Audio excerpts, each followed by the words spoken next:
The Mastering Local Marketing podcast helps local small business owners like you understand what it takes to successfully market your business and drive new customers through your doors. We provide actionable insights, interview leading experts and business owners in various industries, as well as provide tips and tricks we've uncovered over the last 25 years in the field. Whether you're starting your business or you've been at it for decades, let us provide you with the education and resources you need to grow your customer base. It's time to start mastering your local marketing. Here's your host, Matt Hanson. All right, we're back. Mastering Local Marketing Podcast. I'm Jim Diedlow, Jed TV, WJOB, here on the campus of Purdue Northwest in Hammond, Indiana. And we get the digital local marketing guru, Matt Hanson, and this podcast is his brainchild. Good to see you. It's good to see you. Welcome back. Yeah, it was. I was off for a week, and you were able to hold it down. We did our best, right? We had a few different people that we talked to, and we're going to do some new things we've got lined up coming up. Some really interesting people in the next few weeks. So I'm really excited. I won't share those yet, but we'll get there.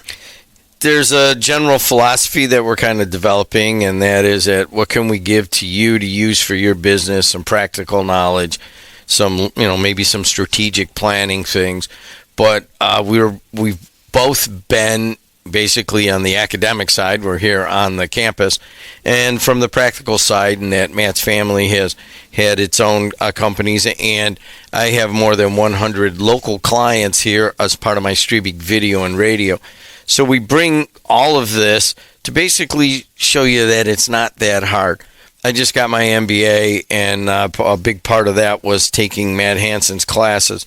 So we'll bring a little bit of that in. But in general, we're on episode 11, and we've talked about a lot of ways to make it easier for you. You start getting a little deeper into it, you can make it really easy for yourself by automating your marketing, basically. Right. Yeah. I'm excited to talk about automation because a lot of people will say they just don't have the time to do marketing, or they're inundated with a variety of tasks that they don't have the time, they don't have the staff. What we're going to talk about today is we're going to go from very simple, but we're also going to go to a little bit more complex, and some of the tools that are out there and things that we're kind of hearing out in the cyber world right now. But today, we can kick it off in email automation. And funny enough, I was working on a project a while back where it was a tedious task where somebody had to, every time somebody would sign up for this list, they would have to go in and send them this document, right? Not a good look, not a good feel, right? So what we sat down and we said, okay, they're signing up for this. It's the same exact document that needs to go out every single time. Correct. All right, great. So what we did was we set up a list, and once they decided to hit that list or to sign up for that list, we would set up an automation trigger, right? So you're going to hear us talk about triggers a lot. So it's, somebody goes into list A, and then it triggers something to then send out an email, right? So if you're using an email service provider, which are called ESPs, if you're using an email service provider, I know a lot of people use Constant Contact. There's a bunch of them out there, but let's say you're using Constant Contact. You take and you set up your list. Then the next is the trigger, right? So if somebody signs up for this list, list A, it'll set up the trigger. It'll say, now what do you want it to do? And you can literally build an email in there with your branding and the message that you want. And if it's a document that you want them to download or whatever, you can put a link in there, directly download to that document. So in this case, when we were talking about this, it literally was about, I would say, 500 to 750 times they had to do this per year. Now imagine taking 500 to 750 emails out of your life today, and that's just one single instance, right? That's what we're talking about in automation. There are other clients that I'm working with where I hear a lot of people doing anniversary, birthday kind of things, right?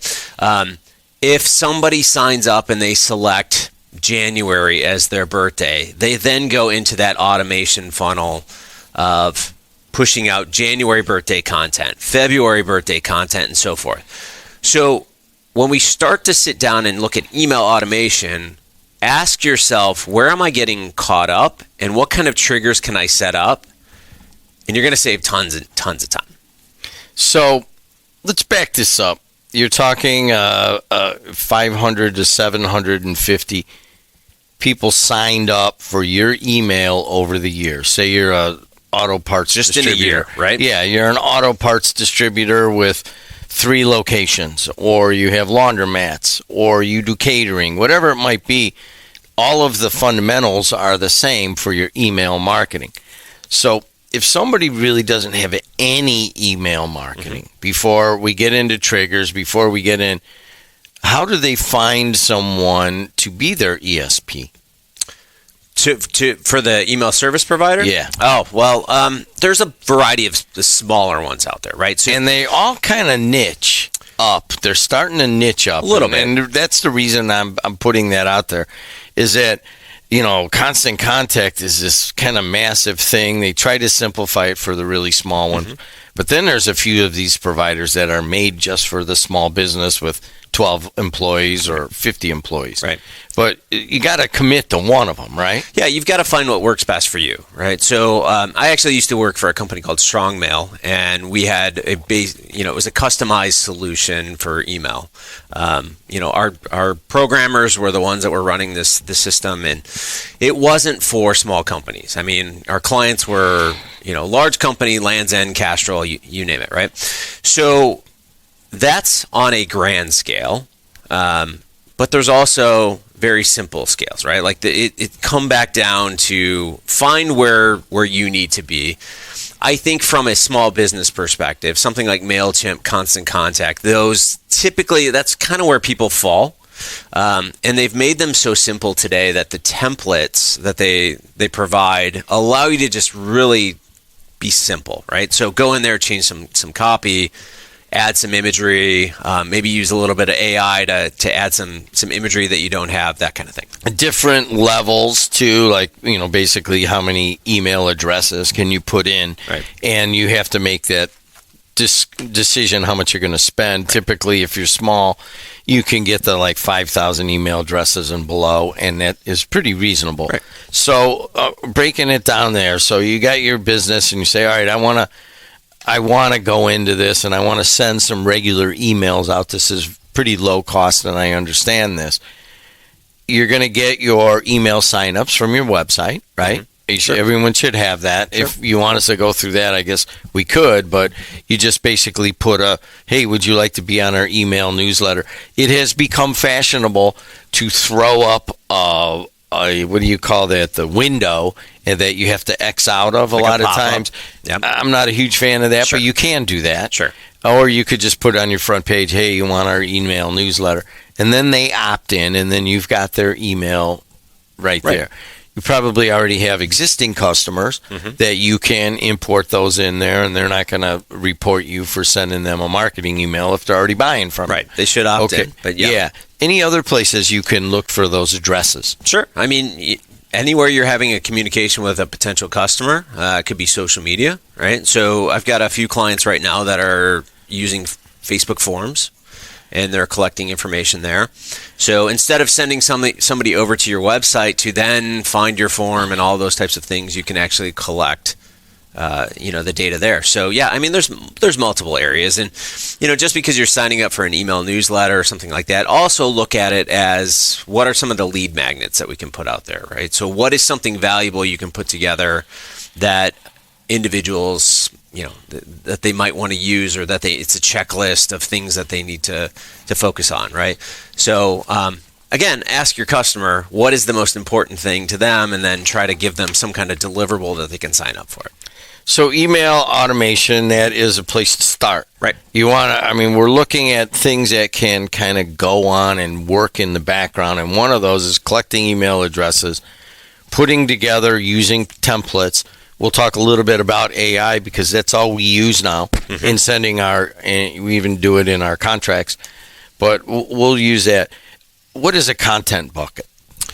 So content buckets are really, when you start talking about social and where you're heading, right? It's building up 4 to 5 kind of areas of what you're trying to share with your customer base, right? From an automation standpoint, you've got to kind of come up with it on your own, right? What's important to your customers and stick within those variables, right? So if you're on Instagram or TikTok or any of those, right? Like it's literally, this is the kind of content that you want to push to them, right? Maybe it's how-tos, maybe it's, inspirational things that you're doing, those types of things. But the nice part about that is you can actually go, you talk about using AI, right? So we can go to AI and we can start to ask AI, in these content buckets, provide me with 30 ideas on how to do XYZ. And it'll come back and you can start to like pick and choose what you think is valuable.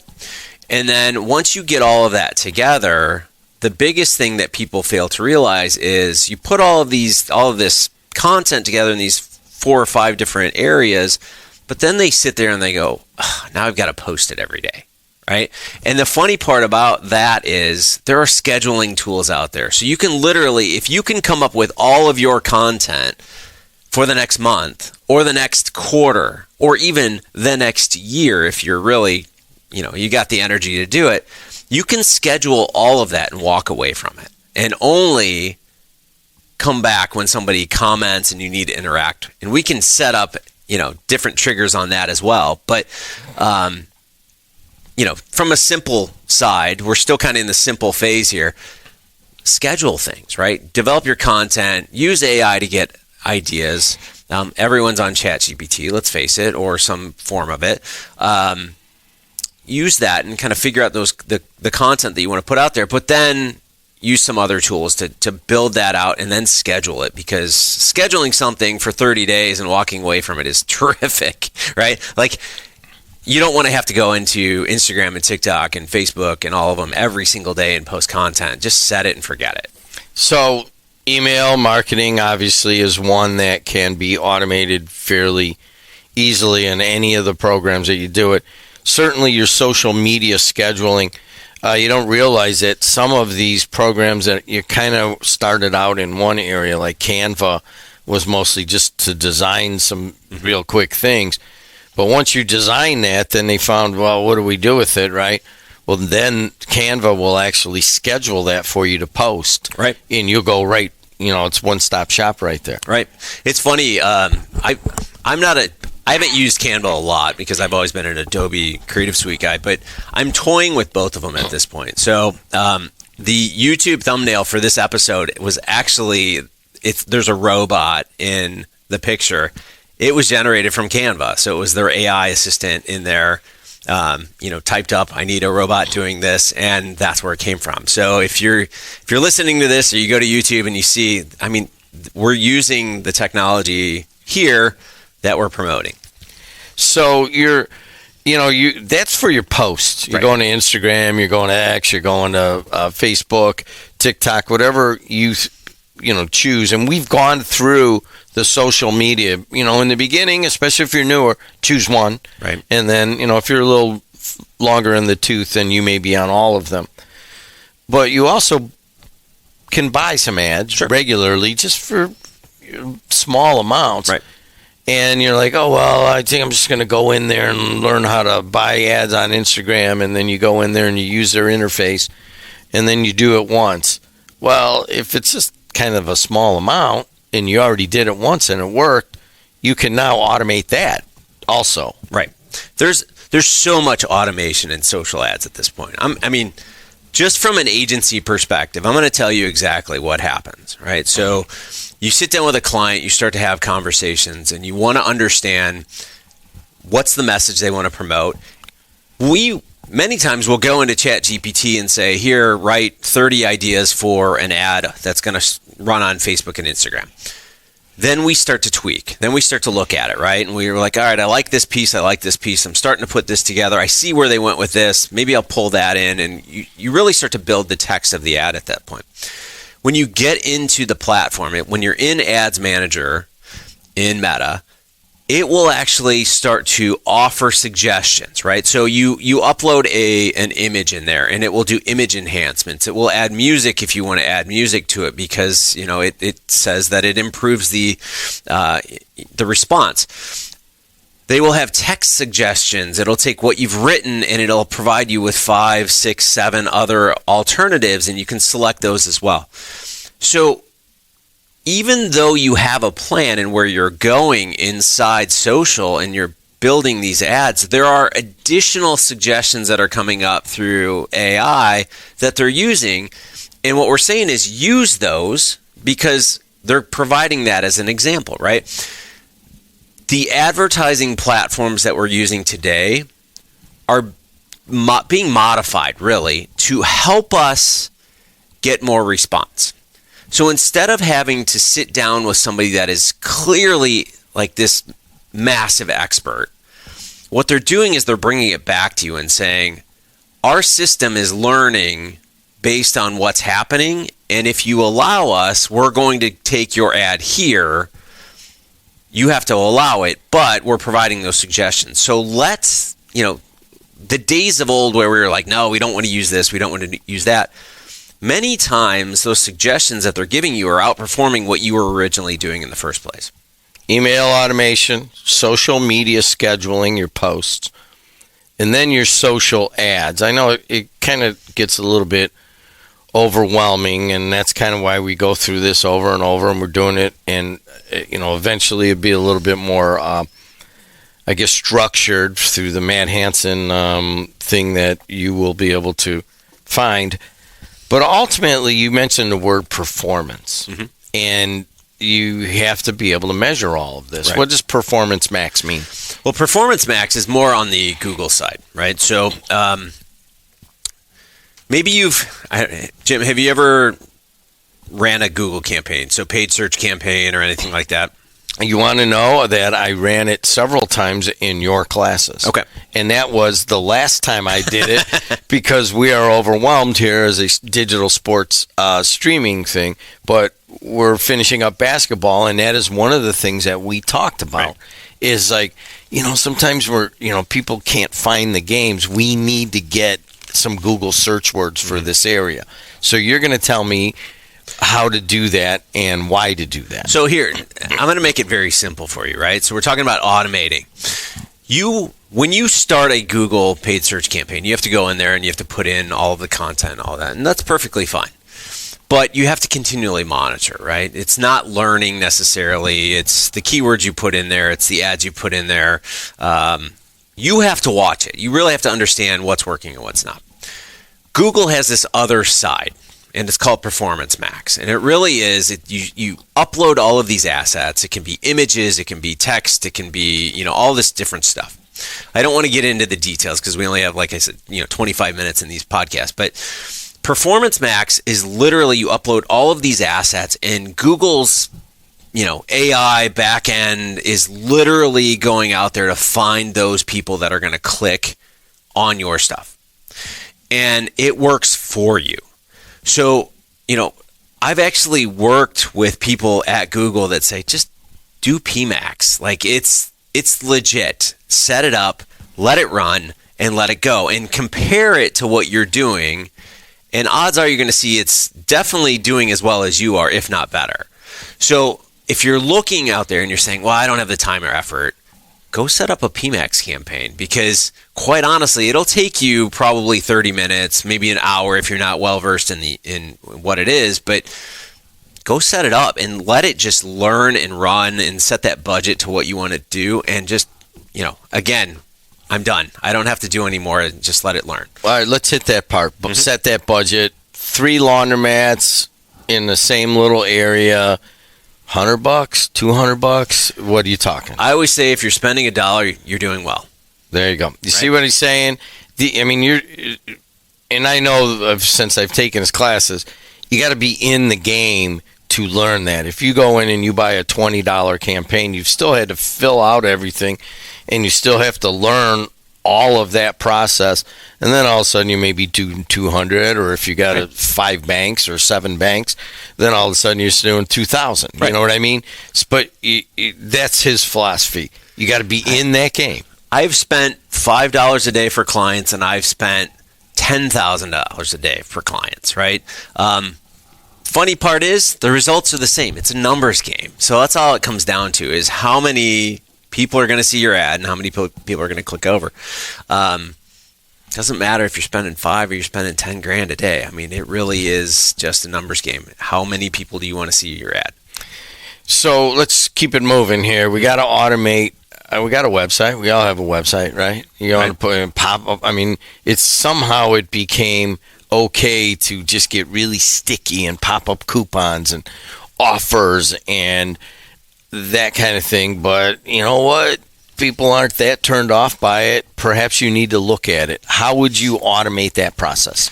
So I will take you back to an e-commerce website that I had for our local shop. We had built this website, and it was a collector-based product. For years, I kept asking, how many pieces are in this collectible? And it turned out there was 242, if I remember correctly. I developed an entire list of this, and I put it up on the website. It was the number 2 page on the website. And then it dawned on me. I'm like, what am I doing this for? This is dumb. I said, why don't we build this as a PDF that they can then take with them? And we'll gather an email address. And our email list went from a couple hundred to thousands after that, right? So we literally looked at what is the one thing that people were wanting, that lead magnet, and we provided it to them. And we generated so much business off of that email list just because we were giving away one simple PDF. And that was just a pop-up on the website. It was just saying, hey, if you want to see every single piece, here's a checklist of every single piece that's been ever produced. Just name and email. That thing produced like crazy. What is Zapier? So as we were talking, we're going to get a little bit more detailed or a little bit more technical. Zapier is basically allows you to make connections. And what I mean by that is, and I brought a couple examples today. Imagine somebody signs up for your email list, and then it goes into a Google Sheet, right? That Google Sheet can then be tied to something else. So Zapier will say, okay, whenever something populates into that Google Sheet, it will look at that, and it will then do something else that you've told it to do. So there's a company called Handwritten, and instead of I, it's Y, right? And it's handwritten. Basically, they do notes. So think of it in terms of somebody just signs up for your company, right? You get them on your list. You go out and you meet with them, and then you go back to your database and you check a button, right, in that contact. Now, what you're telling Zapier is that when that button is clicked, right? Yes, I met with them. Okay, great. That button has been clicked. We will now send a message over to Handwritten. Handwritten will write a note that you've already customized. It will pull their name and any other details that you've put in there, and it will mail it out to them. So think of it in terms of all you have to do is go in there and select a button on your database, and it automatically triggers a thank you note that went out to them in almost a personalized message.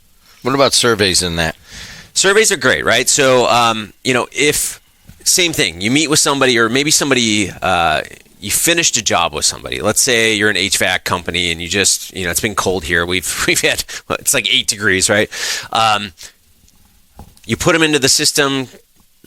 They're in your database at this point, right? Trigger a survey to come back to them. Trigger even a Google review to go back to them, right? You can do that with Zapier. So it's, here's a new customer, here's what we did with them.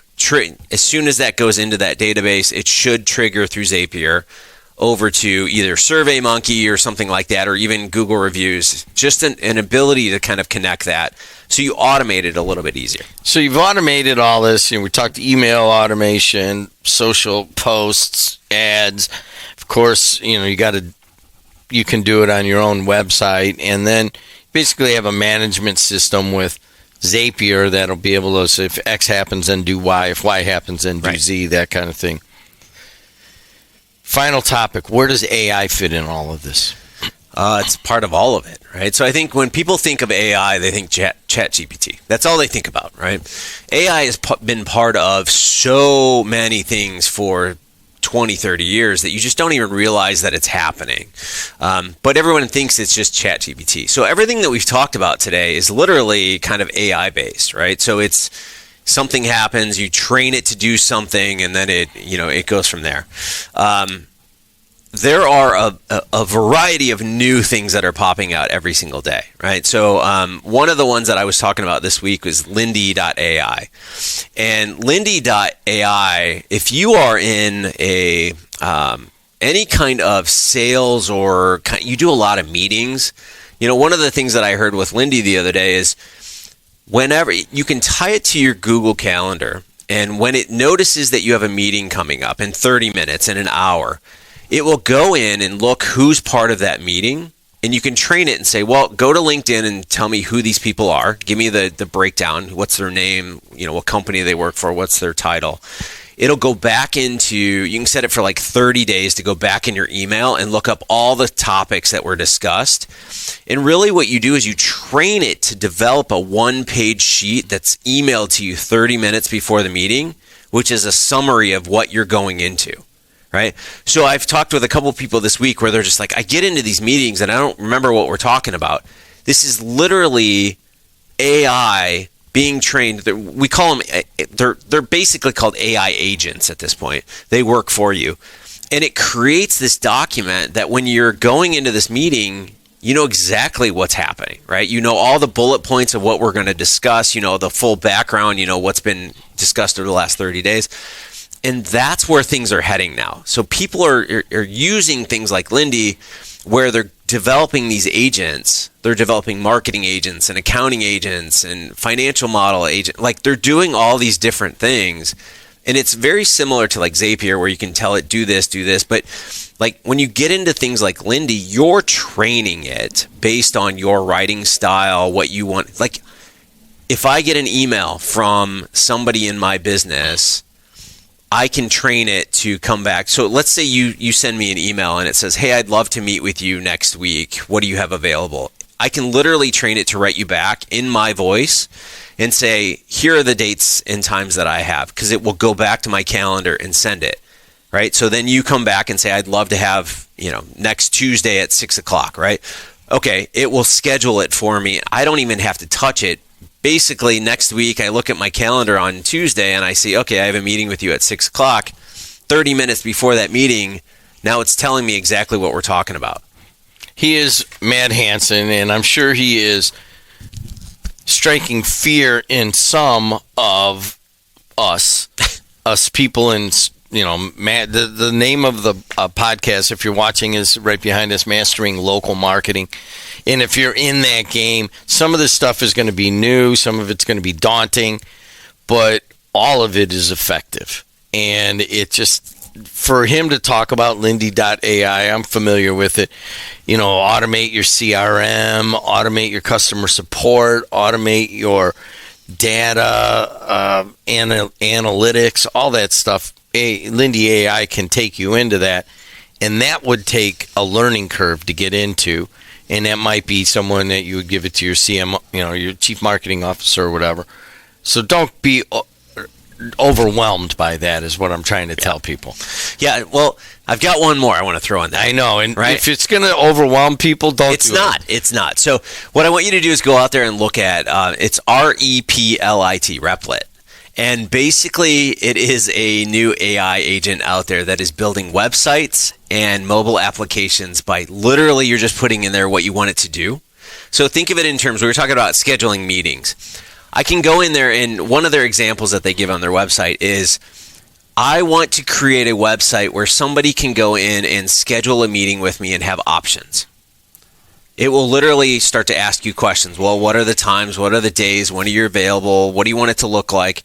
And it will create an ability, a website for people to go. You can just send them the link, and then they can go in and actually click on it and start to schedule, because it's then tied back to your Google Calendar or whatever kind of calendar system you're using. But we can build mobile applications in a day at this point.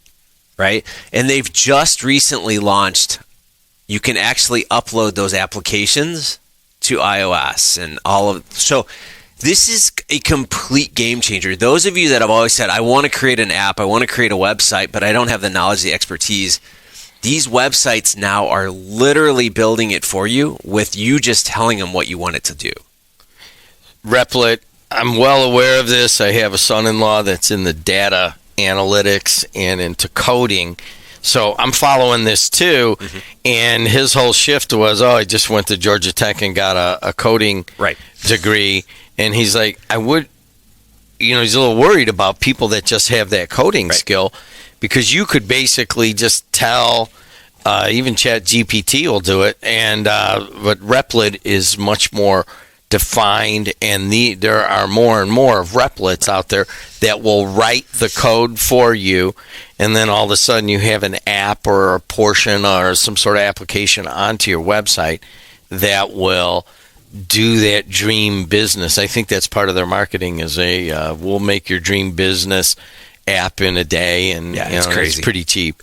All right, so you did freak everybody out. You did. I was like, don't freak everybody out. No, but I think what we have to realize is it doesn't matter that we don't have to be a multi-billion-dollar company anymore, right? You could be somebody that's sitting at home at your kitchen table and say, you know what, I've got this idea for an app or a website, and literally put it into these systems, and you can have it built, right? So technology is getting, I say fun, you say scary, right? But imagine just changing the amount of time and effort that you have to put into something and just doing it very simply by putting in some prompts, and it spits it out on the other side, right? Like we go back, I know some of the people listening may not understand or remember or even have watched, but the Jetsons, right? Like they would put in their dinner order into a machine and it would spit it out, right? Like I'm still waiting for that. But that's essentially what we're doing with this stuff is you putting in my order, this is what I want to see come out, and it's coming out, and you can use it, right? It's not just garbage anymore. So where we are today and where we're going to be in 2 years are going to be completely different, and I can't wait to see where some of this stuff goes. But just realize that there are tools out there. So if you don't have big budgets to hire things, just realize there's stuff out there that you can start to play around with. Adriana Alvarez, a student at Purdue Northwest, is our producer. Thank you, Adriana. We appreciate it, like always. And meet George Jetson, Jane, his wife, their dog, Elroy. Hey, this has been Mastering Local Marketing. We talked a lot about automating your marketing, so don't be freaked. Listen to it again. All this stuff that he's talking about in 2025, by the time you listen in 2028, none of it's going to apply because it's all going to have changed. Just moving quick. He's Matt Hanson. I'm Jed. And until next time, we will see you later. The Mastering Local Marketing podcast helps local small business owners like you understand what it takes to successfully market your business and drive new customers through your doors. We provide actionable insights, interview leading experts and business owners in various industries, as well as provide tips and tricks we've uncovered over the last 25 years in the field. Whether you're starting your business or you've been at it for decades, let us provide you with the education and resources you need to grow your customer base. It's time to start mastering your local marketing.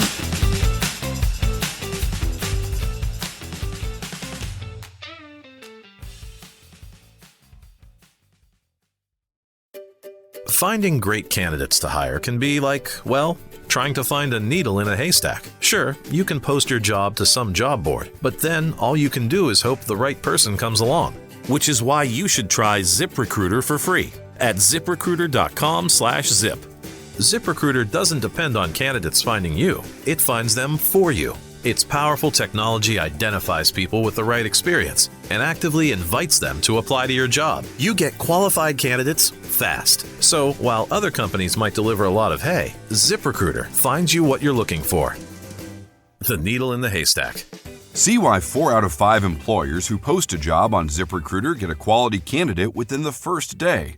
ZipRecruiter, the smartest way to hire. And right now, you can try ZipRecruiter for free. That's right, free at ZipRecruiter.com/zip. That's ZipRecruiter.com/zip. ZipRecruiter.com/zip.